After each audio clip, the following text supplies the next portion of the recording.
மோடி அரசை உழுக்கக்கூடிய பெரும் பிரச்சனையாக மாறி இருக்கிறது ராமர் கோவிலில் நடந்த 10,000 கோடி பணத்திருட்டு என்கிற விவகாரம். 10,000 கோடி பணம் திருடியப்பட்டிருக்கிறதா அப்படின்னா அப்படித்தான் எதிர்க்கட்சிகள் அடுக்கடுக்கான குற்றச்சாட்டை வைக்கிறார்கள். அது நீங்கள் எதிர்பார்க்க முடியாத அளவுக்கு, அதாவது பெருமாளுக்கே நாம சாத்தியிருக்காங்கங்கிற வகையில் கடுமையான விமர்சனங்களை ஒரு பக்கம் வைக்கிறாங்க. இது தொடர்பாக நாடாளுமன்றத்தில் ஒரு நாடகமே போட்டு எதிர்க்கட்சிகள் ஒரு ஸ்கிட்டு போட்டதற்கு யூபியில் அவங்க மேலே எஃப்ஐஆர் போட்டிருக்கிறாங்க. டெல்லியில் நடித்து காட்டினதுக்கு யூபியில் எதுக்குங்கன்னா யோகிஜி ரொம்ப ஸ்ட்ரிக்ட்டு அப்படின்னு பேசிக்கிட்டு இருக்கிறாங்க. பிரதமர் மோடி இந்த ராமர் கோயிலை வைத்து அவர் 2024 பெரும் அளவுக்கு அதில் முறைகேடு பிரதமர் வருகையை ஒட்டி நடந்திருக்கிறது அப்படின்னு அடுக்கடுக்கான குற்றச்சாட்டுகளை வைத்து விரிவான ஒரு சிபிஐ விசாரணையை கூட வேணும், அல்லது உச்சநீதிமன்றம் தலையிடக்கூடிய ஒரு விசாரணை வேண்டும்னு காங்கிரஸ் ஒரு பெரிய குண்டை தூக்கி வீசி இருக்கிறது. என்ன நடந்தது, இதனுடைய பின்னணி, குறிப்பாக காக்ரோச் ஜனதா பார்ட்டியை அவங்க போராட்டத்தை ஒரு பக்கம் அந்த ட்ரிகர் பண்ணிவிட்டு இதை ஓரங்கட்டுவதற்கு தான் பாஜக செயல்பட்டதா விரிவாக அலசுகிறது இந்த செய்தி. இந்தியாவிலேயே ராமருக்கு அத்தாரிட்டினா அது நாங்கள் தான் என்பதை போல பாஜகவினர் பன்னெடுங்காலமாக பேசி வருகிறார்கள். அவங்க கட்சி ஆரம்பித்த காலத்திலிருந்து எடுத்துக்கலாம், இல்லை அதுக்கு முன்பாக அவங்க ஜனசங்கமாக இருந்த காலத்திலும் சரி, இல்லை அதுக்கு முன்பு பல்வேறு அமைப்புகளாக நீங்கள் ஹிந்து மகாசபா காலத்தில் இருந்தே ராமருக்கு நாங்கள் அயோத்தியில் கோவில் கட்டியே தீருவோம் அப்படின்ட்டு இப்படியான விஷயங்கள்லாம் எடுப்பாங்க. ராமருக்காக, ராமருடைய பெயரை சொல்லி இந்த நாட்டில் அரசியல் முகமாக ராமரை கொண்டு போய் நிப்பாட்டினது சாட்சாத் பாஜக தான். அந்த பாரதிய ஜனதா கட்சி ராமர் கோயில் அப்போ எப்படி பார்க்கணும், எவ்வளவு பார்த்து நல்லபடியாக செஞ்சுருக்கணும். ஆனால் இன்றைக்கி என்ன பண்ணியிருக்கிறாங்க, ராமருடைய சொத்துக்களே திருடப்பட்டு இருக்கிறது. திருடியவர்கள் பூரா பாஜகவால் நியமிக்கப்பட்டவர்களாக இருக்கிறார்கள், அல்லது பாஜக நியமித்தவர்களால் நியமிக்கப்பட்டவர்களாக இருக்கிறார்கள். இது முழுக்க முழுக்க ஒரு சிண்டிகேட் இந்த வேலையை பார்த்துருக்கு. நாடு முழுக்க இருந்து வாயக்கட்டி வைத்தக்கட்டி பெருமாளுக்கு கொண்டு போய் ராமருக்கு, ராமபிரானுக்கு நான் இதை செய்யணும்னு வேண்டிக்கிட்டு நேர்ந்துக்கிட்டு வந்த பணத்தை பூரா நீங்கள் கொண்டு போய் அடித்து ஊரடித்து உலையில் போட்டு தூக்கிட்டு போவீங்களா என்பது உத்தரப்பிரதேசத்தையே ஒரு கொதிநிலைக்கு மாற்றி இருக்கிறது. இதில் பார்த்தீங்கன்னா நம்ம இந்த செய்தியை பார்ப்போம். ஸ்க்ராலில் ரிப்போர்ட் ஆகிருக்கு. Congress seeks supreme court monitored probe into alleged embezzlement of Ram temple funds. காங்கிரஸினுடைய எம்பி பிரமோத் திவாரி ரொம்ப தெளிவாக ஒரு பேட்டி கொடுத்திருக்கிறார். அதில் காங்கிரஸ் தெளிவாக உச்சநீதிமன்றம் தலையிட்டு நேரடியாக அவங்க பார்க்கக்கூடிய கண்காணிப்பில் ஒரு விசாரணை நடத்தப்பட வேண்டும் அப்படின்னு குறிப்பிட்டிருக்கிறார் பிரமோத் திவாரி. இப்போ ஒரு எஸ்ஐடி போட்டிருக்கிறாங்க. இந்த எஸ்ஐடி என்ன பண்ணுறாங்க, யாரோ ஒருத்தங்க 2 பேர் ரகசியமாக திருடிட்டு போயிட்டாங்கிற அளவிலேயே தான் அந்த கேஸை பார்க்குறாங்க. அதை விட கொடுமை, இந்த எஸ்ஐடிக்கு தலைமை பொறுப்பில் இருக்கிறாருல்ல, அவர் பேர்லேயே ஏற்கனவே ஒரு கிரிமினல் கேஸ் இந்த மாதிரியாக கையாடல் தொடர்பாக ஒரு கிரிமினல் கேஸ் இருக்குது. அப்போ கிரிமினல் கேஸில் சிக்கி இருக்கிற ஒரு அதிகாரி அவரை கூட்டிகிட்டு வந்து இன்னொரு சீட்டிங் கேஸை நீங்கள் பார்க்க வைப்பீங்க, முறைகேடு கேஸை பார்க்க வைப்பீங்கன்னா இதெல்லாம் எந்த வகையில் சரியானதுன்னு காங்கிரஸ் எழுப்புகிறார்கள். உச்சநீதிமன்றம் மானிட்டர் பண்ணணும் கட்டாயம், எஸ்ஐடி இவங்களே இருக்கலாமா இல்லையாங்கிறத அவங்க முடிவு பண்ணட்டும் என்பதையும் அவர் குறிப்பிடுகிறார். அவருடையது பாஜக கடவுள் பேரை சொல்லி, ராமரின் பேரை சொல்லி மக்களிடமிருந்து பணத்தை சுரண்டி திருடி இருக்கிறார்கள் அப்படின்னு ப்ரெஸ் மீட்டில், அது இன்னைக்கு நேற்று பண்ணலைங்க, காலங்காலமாக இதைத்தான் பாஜக பண்ணுதுன்னு பிரமோத் திவாரி குறிப்பிடுகிறார். நான் பாஜகவில் இருக்க எல்லாரும் டொனேஷனை திருடினவங்கன்னு சொல்லலை, ஆனால் டொனேஷனை திருடினவங்க எல்லாம் பாஜகவோட தொடர்புடையவங்களா இருக்காங்க அப்படின்னு கடந்த காலத்தில். இப்போ இதை யோசித்தோம்னா இப்படியான ஒரு ஸ்டேட்மெண்ட்டை சொல்ல போய் அது வேறு விதமாக எடுத்துக்கொள்ளப்பட்டு ராகுல் காந்தியினுடைய பதவி பறிக்கக்கூடிய அளவுக்கு அது போய் நின்றது நம்ம கடந்த காலத்தில் பார்த்தோம். இதே மாதிரி தான் அவர் போய் கர்நாடகாவில் தேர்தல் பிரச்சாரம்னு 2019 பேசி மக்கள் பணத்தை திருடிட்டு இது பண்ணிட்டு ஓடுறவங்க எல்லாம் எல்லாரும், அதாவது மோடியெல்லாம் அப்படி மக்கள் பணத்தை ஏமாற்றி ஊரடித்து உலையில் போட்டு பணத்தை எடுத்துகிட்டு ஓடலை, ஆனால் பணத்தை எடுத்து ஓடினவங்கெல்லாம் மோடியாக இருக்காங்கங்கிற டோனில் அவர் ஒன்று பேசி அதுக்கு மோடிகளினுடைய மனம் புண்பட்டு விட்டது, எங்கள் சமூகத்தை அவமானப்படுத்திட்டாருன்னு ஒரு கேஸை சம்மந்தமில்லாத ஸ்டேட்டில் ஃபைல் பண்ணி அதை டிஃபமேஷனாக நடத்தி அதில் 2 வருஷம் சிறை தண்டனை கொடுத்து ராகுல் காந்தியினுடைய பதவியை பறித்து, இது அத்தனையும் கடந்த 2023 வாக்கில் நடந்ததை நம்ம பார்த்தோம். இப்போ அதே மாதிரி ஒரு டோனில் பிரமோத் திவாரி சொல்கிறாரு, பாஜகவில் இருக்கிறவங்க எல்லாம் உண்டியல் பணத்தை திருடினாங்க, வசூல் பண்ண திருடினாங்கன்னு நான் சொல்லலை, திருநவங்களுக்கெல்லாம் பாஜகவோட தொடர்பு இருக்குது அப்படின்னு அவர் சொல்லி அது ஒரு பக்கம் பெரிய அளவுக்கு சிக்கலை, சர்ச்சையை உண்டாக்கி இருக்கிறது. அகிலேஷ் யாதவ் இதை விட ஸ்ட்ராங்காக ஃபயர் பிராண்டாக பேசிகிட்டு இருக்காரு இன்னொரு சைடு. அவர் சொல்கிறார், ராஜ்யசபா எம்பியாக இருக்கிறவர் நரேந்திர மோடி 2024 அவர் அயோத்தியாவுக்கு வந்து போன செலவு மட்டும் 112 கோடி ரூபாய். கோயிலை திறக்கிறாங்க, கோயிலை திறக்கிறதுக்கு வந்துட்டு போக 112 கோடி ரூபாய்க்கு அப்படி என்னங்க செலவு உங்களுக்கு அப்படின்னா அவர் விளக்குறாரு. 5லேருந்து 10 மடங்கு அதிக விலை கொடுத்து பூ வாங்கியிருக்காங்க. ஏன்னா நீங்கள் வந்து பூ மாதிரி பொழிய அவரே வந்து நான் வந்து பயாலஜிக்கலாக இல்லாமல் கடவுளினுடைய அவதாரமாக பிறந்தவர்ங்கிற மாதிரியான சில கிளைமெல்லாம் பிரதமரே பண்ணுறாரு. அவருக்கு அந்த வானத்திலிருந்து மழை பூ மழையாக பொழிஞ்சு அவர் நடந்து வர அந்த பாதையெல்லாம் அங்கே போய் அந்த ராம்லல்லாவினுடைய சன்னிதானம் வரைக்கும் போகிறதுக்கு இதெல்லாம் போட்டு பூ மாதிரி எல்லா பக்கம் இருந்தோம். அதை எடுத்து வீசுறதுக்கு ஆட்களுக்கு கூலி, ரோட்ரோலே அவர் மேலே பூ போடுவாங்க இல்லையா. இது அடுத்த டெக்னாலஜி. இதுக்கு எதுவும் ட்ரோன் கன்லாம் வாங்கினாங்களா நமக்கு தெரியல. அதே போல் அன்னைக்கு அங்கே உட்கார்றதுக்கு வாங்கின சேர் இருக்குல்ல, அதெல்லாம் எக்கச்சக்கமான விலைக்கு, அதிக விலைக்கு, அடிமாட்டு ரேட்டுக்கு தான் வழக்கமாக பல்காக வாங்கினா குறைச்சி கொடுப்பாங்க. அளவுக்கு அதிகமான விலைக்கு கொடுத்து பர்ச்சேஸ்லாம் பண்ணியிருக்காங்க அப்படிங்கிறாரு. பாஜக இந்த மோடி இந்த கோயிலுக்கு வந்த காணிக்கை திருட்டிலிருந்து இந்த வழக்கிலிருந்து அவர் தப்பிச்சு ஓட முடியாது. ஏனென்றால் நேரடியாக மோடி தனிப்பட்ட முறையில் அவங்கள விசாரித்து சந்தித்து பேசி அதுக்கு பிறகு தான் அந்த ட்ரஸ்ட்டில் இருந்த அத்தனை பேரையும் மோடியே தேர்ந்தெடுத்தார். எனவே இந்த சீரும் சரி செயின்ட்டும் சரி ட்ரஸ்ட்டை விட்டு தள்ளி அங்கே இருக்கக்கூடிய சாமியார்களையும் மடாதிபதிகளையும் வைத்து விட்டு ட்ரஸ்ட்டுக்குள்ளே நான் எனக்கு வேண்டப்பட்ட ஆட்களை தான் போடுவேன்னு மோடி செஞ்சதே. பணத்தை எடுத்தால் நாளைக்கு இவங்க கேள்வி கேட்பாங்க. கேள்வி கேட்குற ஆளெல்லாம் வெளியில் வச்சுட்டு நம்ம ஆளை பூரா உள்ளே போட்டு அடித்து மொத்தமாக வச்சு புல்டோஸ் பண்ணுற மாதிரி பணத்தை எடுத்துடலாங்கிற எண்ணம் இருக்கா என்கிற கேள்வியை பிரமோத் திவாரி எழுப்புகிறார்.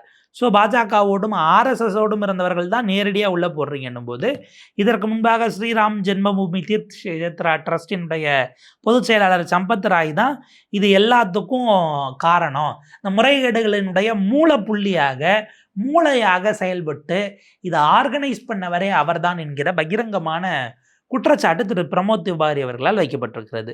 ஸோ புதிய எஸ்ஐடி ஃபார்ம் பண்ணப்பட்டு இதெல்லாம் ஓடிக்கிட்டு இருக்கு. ஜூன் 13 அவங்க ட்ரஸ்டே கேட்டுக்கொண்டது, அதாவது எதிர்கட்சிகள் அவங்க பெரிய அளவுக்கு பண்ணி ஒரு விசில் ப்ளோவர் தான் இது தொடர்பான விஷயத்தை வெளியில் கொண்டு வரார். அதற்கு பிறகு எதிர்கட்சிகள் பிரச்சனை செய்த பிறகு தான் அவங்க நகர்த்துறாங்க. ஸோ எஸ்ஐடி என்ன பண்ணுறாங்க, ஒரு குறைஞ்சது ஒரு 70 முறையாவது உள்ள எண்ணப்பட்ட பணத்தை உள்ளே வச்சு லூஸ் கேஷை அவங்களுடைய துணிக்குள்ளே, பாக்கெட்டுக்குள்ளே, ஷூக்குள்ளே இப்படிலாம் வச்சு கொண்டு போனதுன்னு வெறும் சிசிடிவியை குத்து மதிப்பாக 10 நாளில் பார்த்து 70 முறை இவர் திருடினார் அவர் திருடினார் ஆட்கள்லாம் சொல்கிறாங்க. அவங்ககிட்ட இருந்து புதிய சொத்து பத்திரங்கள் எல்லாம் ஐஃபோன் வச்சுருக்காங்களாம், உண்டியல்ல காசை என்ன போனவங்க அப்படின்லாம் சிலர்லாம் பிடிச்சி வேற வச்சுருக்குறாங்க. நல்ல வேலையாக அவங்களுடைய ஆகமம்னு சொல்லிட்டு அவங்க வந்து அந்த மத நம்பிக்கை கொண்டவர்களை மட்டும்தான் உள்ளே விடுவாங்க. இதில் யாராவது வேறு மதத்தை சேர்ந்தவர்கள் உள்ளே வந்திருந்தா இந்நேரம் பாஜக வானத்துக்கும் பூமிக்கும் என்ன ஆட்டம் ஆடி குதிச்சிருப்பாங்க. அப்போ நீங்கள் வெறும் இதில் என்னென்னா இந்த 2024 இவங்க திறந்ததுலேருந்து மொத்தம் 2 வருஷம் ஃபுட்டேஜும் இருக்காது, வெறும் ரீசெண்ட் டைம்ஸ் மட்டும்தான் இருந்திருக்கும். அவங்க 10 நாளில் பார்த்த ஃபுட்டேஜை வச்சே குறைஞ்சது 70 முறையாவது உண்டியல் பணம் திருடப்பட்டிருக்கு என்னும் போதுங்கிறத கண்டுபிடிக்கிறாங்கன்னா அப்போ அதே மாதிரி 2 வருஷம் முழுக்க எவ்வளோ நடந்திருக்கும். இதில் இவங்க எத்தனை நாள் பார்த்தாங்கங்கிறது தெரில. அந்த 10 நாள் எடுத்துக்கிட்டாலும் 10 நாளில் ஃபுல்லாக உட்காந்து நீங்கள் 3 மாதத்து ஃபுட்டேஜ் எப்படி 10 நாளில் பார்க்க முடியும்? மேபி எத்தனை பேர் உட்காடுறாங்க, எத்தனை யூனிட் உட்காந்தாங்கிறத பொறுத்து. அப்போ இது முழுக்க பார்க்கும் பொழுது முறைகேடு நடந்தது கண்டுபிடிக்கப்பட்டிருக்கிறது. கண்டுபிடிக்கப்பட்டதை கேள்வி எழுப்பதன் விளைவாக வேறு ப்ரெஷர் ஆகி ட்ரஸ்டே கம்ப்ளைண்ட் கொடுத்து அதுக்கு பிறகு ஒரு எஸ்ஐடி உருவாக்கப்பட்டிருக்கிறதுங்கிறது தான் கவனிக்கணும். இது வந்து யோகி ஆதித்யநாத், ஏன்னா அவர் ஏற்கனவே 2வது முறை முதலமைச்சராக இருக்கிறார். 3வது முறை அவர் வந்தால் அடுத்தது அவர் பிரதமராகலாம் என்கிற அளவுக்கு அவரால் ஆர்எஸ்எஸ்னுடைய பேக்கிங் அவருக்கு இருக்கிறது. அவருக்கான நம்பிக்கை அப்படிங்கிறத ஒரு வகையில் பாஜக மோடி அமித்ஷா விரும்புவாங்களான்னா அதற்கு பதில் வேறு. ஆனால் இது வெறும் ராமர் கோயில யூபி அப்படின்னு யோகியோட நிப்பாட்ட முடியாது. ஏன்னா ட்ரஸ்ட்டில் யோகி சொன்னவரை போட்டாங்களா மோடிஜியே போட்டாராங்கிறது. அப்போ இந்த பிரச்சனை வெடிப்பது என்பது யோகி ஆதித்யநாத்துக்கு மட்டுமல்ல, நேரடியாக நரேந்திர தாமோதர் தாஸ் மோடி அவர்களுக்கே சிக்கலாக ஆர்எஸ்எஸ்க்குள்ளும் சரி அவங்க இதுக்குள்ளேயும் போதை பார்க்க முடியுது. இப்போ இந்த இடத்துல தான் இந்த ராமர் கோவில் திருட்டு தொடர்பாக ராமர் கோவிலில் நடந்த பண முறைகேடுன்னு வச்சுக்கலாம், ஊழல்னு வைக்கலாம், திருட்டுன்னு வச்சுக்கலாம், எப்படி வேணுமோ பூனும் சொல்லலாம், புஷ்பம்னு சொல்லலாம், புய்ப்பம்னு சொல்லலாம். அவர் சொல்கிற மாதிரியும் சொல்லலாம், நம்ம சொல்கிற மாதிரியும் சொல்லலாம். இதை ஒரு நாடகமாக நாடாளுமன்றத்தில் நான் உள்ளே பேசணும்னு நீங்கள் ராம் மந்திர்னீங்கன்னா சபாநாயகர் வந்து அவைக்காவலர்கள் வந்து கூப்பிடக்கூடிய அளவுக்கு அவர் டென்ஷன் ஆயிடுவார் அப்படின்னு எதிர்கட்சியினர் குற்றச்சாட்டு வைக்கிறாங்க. ராமர் கோவில் அப்படின்னாலே நீங்கள் டெல்லியில் போலீஸ் அடித்ததுனாலே அமித்ஷா உள்ளே வந்து பேச மாட்டுறாரு. ராமர் கோயில்லாம் எப்படி வருவார் அமித்ஷாவிலேருந்து? மோடிஜி அவர் எதுக்கு வரணுங்கிற டோனில் தான் இருக்காப்புல. கேட்டால் அவர் அட்டண்டன்ஸ் வந்துட்டாரு, உள்ளே அவர் கேபினில் உட்காந்துருக்காரு அப்படின்லாம் பதில் சொல்கிறாங்க. ஏன்னா டெல்லி போலீஸ் குறித்து ராகுல் காந்தி கேள்வி எழுப்பியதற்கு திரு கிரண் ரிஜிஜு அவர்களும் சரி, மற்றவர்கள் தான், ஜிதேந்திர சிங் போன்றவர்கள் தான் அது எப்படி அப்படி பேசலாம், அப்படி இல்லை இப்படி இல்லைன்னுட்டு குமுறிக்கிட்டு இருந்ததை நம்ம பார்க்குறோம். அவங்க வந்து அதை அனுமதிக்கக்கூடாது, ராகுல் காந்தி மன்னிப்பு கேட்கணும், போலீஸ் உங்கள் கட்டுப்பாட்டில் இருக்குன்னா நீங்கள் சொல்லி அடிச்சாங்கன்னா நீங்கள் தான் ராஜினாமா பண்ணணும்னு கேட்பாங்க. அது என்ன பஞ்சமா பாதகமாகன்ற மாதிரி ஓடுச்சு. இவங்க உள்ளே பேசவில்லைன்னுட்டு அந்த பார்லிமெண்ட் வளாக வாசலில் இவங்கெல்லாம் சேர்ந்து ஒரு நாடகம் நடிக்கிறாங்க, ஒரு ஸ்கிட்டு எனாக்ட் பண்ணுறாங்க. அதை பார்க்குறோம் ஸ்க்ராலில். ராகுல் Gandhi 2 MPs booked for insulting Sanatana Dharma during Ram temple donation deft protest. Ramar கோயிலில் பணத்தை திருடிய அதை எதிர்த்து நடத்தப்பட்ட போராட்டத்தில் சனாதன தர்மத்தை இழிவுபடுத்தியதாக ராகுல் காந்தி மற்றும் 2 MPகளின் மீது வழக்கு பதிவு செய்யப்பட்டிருக்கிறது. அப்படி என்ன சனாதன தர்மத்தை காயப்படுத்தினாங்கன்னா, வாரணாசியில் ஏது பிரதமர் மோடியினுடைய தொகுதியில், அது யூபியில் இருக்குது. யூபியில் பிரதமர் மோடி வாரணாசியில் நிற்க வேண்டும் என்பதற்காக அவர் இப்போ குஜராத் முதலமைச்சராக இருக்கார். அதில் சிட்டிங் எம்பியாக இருந்தவர் பாஜகவினுடைய தொடக்க கால மெம்பரில் ஒருவராகவும் 3வது தேசிய தலைவராகவும் இருந்த ரொம்ப சீனியர் மோஸ்ட் இன் ஜன்சங் பீரியட்லேருந்து வந்தவராக நீங்கள் பார்க்கணும், டாக்டர் முரளி மனோகர் ஜோஷி. அவர் சிட்டிங்கில் இருந்து தன்னுடைய தொகுதியை நீங்கள் நில்லுங்க மோடி, நம்முடைய பிரதமர் வேட்பாளர் நீங்கன்னு அவர் அங்கேருந்து நகர்ந்துட்டு இவரை இங்கே நிற்க வச்சு அவர் கான்பூருக்கு போனதுங்கிறது கடந்த கால வரலாறு. ஸோ வாரணாசி தொகுதியில் அவருக்காக வேலை பார்த்து இப்போ போன எலெக்ஷனில் அவர் ஆரம்பத்தில் ஒரு ஒரு ஒரு ஒரு உழுக்கிற மாதிரி திடீர் பின்னடைவை சந்திச்சார் பிரதமர் மோடி. அதுக்கப்புறம் கொஞ்ச நேரம் பாஸ்டில் இருந்தது, அப்புறம் அதுக்கப்புறம் முன்ன நோக்கி வந்து திரும்ப அவர் ஜெயிச்சு வந்தார்னு வச்சுக்கோங்களேன். அப்போ அந்த வாரணாசியில் வழக்கு பதிவு பண்ணுறாங்க. ஏன்னா பிரதமர் குறித்து பிரதமர் சம்மந்தப்படுத்தி தான் போராட்டம் நடக்குது. அதனால் பிரதமர் தொகுதியிலேயே கம்ப்ளைண்ட் ஆகுது. அதில் என்ன நடத்துகிறாங்க, ஒரு ஸ்கிட்டு நடத்துகிறாங்க. அங்கே ஒரு உண்டியலில் பூரா பண்ணி காசு வாங்குறாங்க. ஸ்கிட்டு இதுதான், ஒரு உண்டியலை பல பேர்கிட்ட கொண்டு போய் நீட்டி எல்லாத்தையும் காசு வாங்குறாங்க. பிரியங்கா காந்தி அங்கே நின்றவங்க போனாங்களா, ஆளுக்கு 5 ரூபா 10 ரூபான்னு போடுறாங்க. இந்த உண்டியலை கொண்டு போய் இப்படி நீங்கள் வச்சுட்டு இப்படி போனதும் ஒரு எம்பி, அநேகமாக பப்பு யாதவ் அவர்கள் நினைக்கிறேன், அவர் என்ன பண்ணுறாரு, காவி துணி கட்டியிருக்காப்புல. கட்டியிருக்கிறவர் குடுன்னு ஓடியாந்து அந்த உண்டியலை அப்படியே தூக்கிட்டு இந்த பக்கம் குடுன்னு ஓடி போயிடுறாரு. இவ்வளோதான் ஸ்கிட்டு. நீங்கள் பணத்தை வச்சு வாங்கிவிட்டு பக்தர்கள்ட்ட வாங்கின பணத்தை காவியை கட்டிக்கிட்டு ஒருத்தர் தூக்கிட்டு போயிடுறாரு அப்படின்றது தான் அவங்க நடத்திய ஸ்கிரிப்ட். அந்த ஸ்கிட்டு தான் பெரிய அளவுக்கு வைரலாகவும் போச்சு. டொனேஷன் பாக்ஸை வந்து கொண்டு போகிறாரு இண்டிபெண்டன்ட் எம்பி பப்பு யாதவ் தான் அந்த காவி துணியை கட்டியிருந்தவர். பணத்தை அவரை கொண்டு போய் பணத்தை எடுத்து உண்டியலை தூக்கிட்டு போய் உடச்சி பணத்தை எடுத்து அவர் பைக்குள்ளே போட்டுட்டு உண்டியலை மறுபடியும் அதே இடத்துல அப்படியே செட்டப்பை வச்சுட்டு இப்படி ஓடிடுறாரு. இதுக்கு தான் உடனே என்ன பண்ணுறாங்க, இப்போ எஃப்ஐஆர் கோட்வாலி போலீஸ் ஸ்டேஷன், ராகுல் காந்தி, அதே போல் பப்பு யாதவ், சமாஜ்வாதி எம்பி அவதேஷ் பிரசாத் 3 பேர் மீதும் வழக்கு பதிவு செய்யப்படுகிறது. அப்போ அந்த உண்டியலை கொண்டு போய் வாங்கினவர் அவதேஷ் பிரசாதாக இருக்கும். அவங்க பிஎன்எஸ்டில் அதுக்கு ஒரு சட்டம் வச்சுருக்காங்களாம்.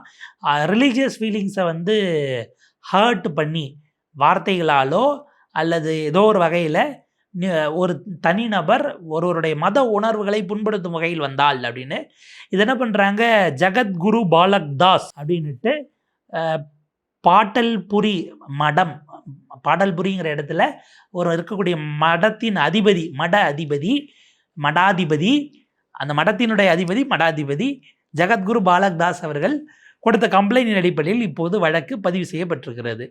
ஸோ இந்த வழக்கு பதிவு வச்சுட்டு இப்போ அவரை கூப்பிடலாம், அவருக்கு நோட்டீஸ் அனுப்பலாம். இந்த மாதிரி ஏற்கனவே வேறு ஏதோ ஒரு கேஸ் வந்து தான் எதுங்க அபிஷேக் மனு சிங்கெல்லாம் போய் ஆஜராகி அவர் அதுலேருந்து வருவதற்கான விலக்கு அப்படிங்கிறத ஒரு விசாரணை நீதிமன்றத்துக்கு போய் செஷன்ஸ் கோர்ட்டில் ஒரு பெரிய விஷயம் ஓடுச்சு. அப்படியான ஒரு இடத்தை ஒரு நெருக்கடியை கொடுப்பதற்காக இது பதிவு செய்யப்பட்டிருக்காங்கிறது கேள்வி. இப்போ நம்ம கவனிக்க வேண்டியது, இந்த உள்ளே போனவங்கள்லாம், அதாவது இந்த பணத்தை திருடியதாக உள்ள கைதானவங்கள்லாம் நம்பிக்கை கொண்டவர்களா இல்லையா?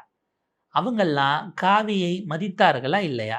காவியை மதித்து கட்டி கொண்டவர்கள் பணத்தை எடுத்து மக்கள் பக்தர்கள் ராமபிரானுக்கு கொடுத்ததை திருடி அவங்க பாக்கெட்டில் போட்டு போனாங்களா இல்லையா? போலீஸ் தான் 70 முறை நடந்திருக்குன்னுட்டாங்களே.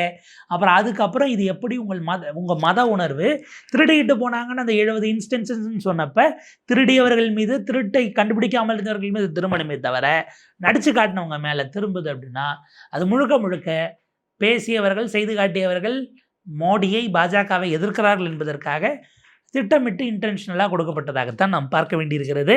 பார்ப்போம் இது மேற்கொண்டு என்னவாக வெடிக்கிறது. 27 பிப்ரவரி உத்தரப்பிரதேச தேர்தலில் இது பெரிய அளவுக்கு ஒரு உழுக்குகிறதா, அகிலேஷ் இதை எப்படி கூர்மைப்படுத்துகிறார் என்பதெல்லாம் நம்ம பொறுத்திருந்து பார்ப்போம். இணைந்திருங்கள் தமிழ் குரலோடு.